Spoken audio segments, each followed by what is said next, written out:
বিসমিল্লাহির রহমানির রহিম। আসসালামু আলাইকুম।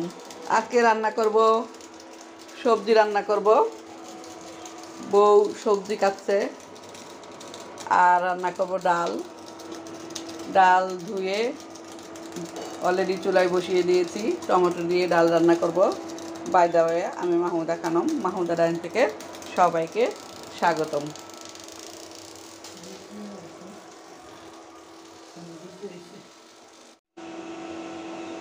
ডাল অলমোস্ট রান্না হয়ে গিয়েছে।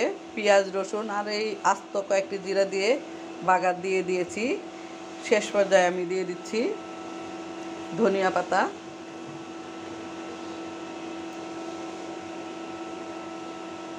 পাতা, দিয়ে দিলাম।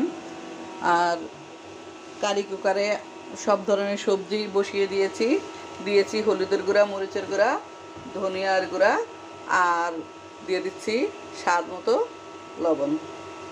দিয়েছি হাফ লিটারের মতো পানি। ঢাকনা দিয়ে ঢেকে সবজিগুলো সিদ্ধ করে নিব। সবশেষে বাগার দেব।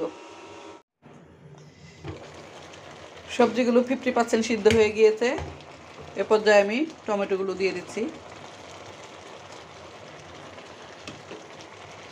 আবারও ঢাকনা দিয়ে ঢেকে দিচ্ছি।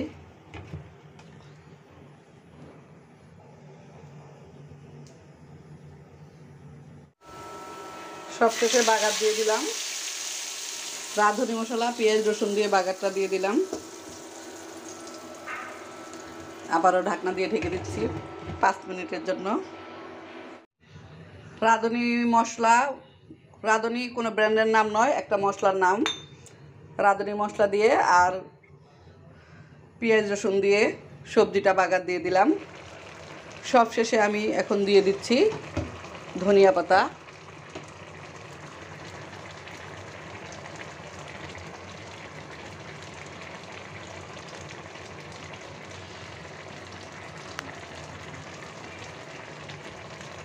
আমার সবজি রান্নাটা অলমোস্ট ডান। ঢাকনা দিয়ে ঢেকে এখন কারি কুকারটা বন্ধ করে দেব।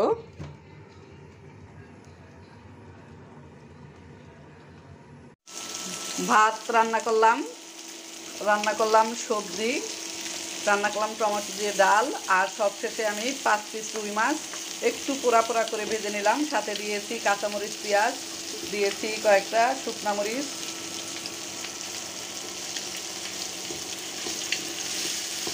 পেঁয়াজগুলো গোল্ডেন ব্রাউন করে ভেজে নিব মাছের সাথে সাথে।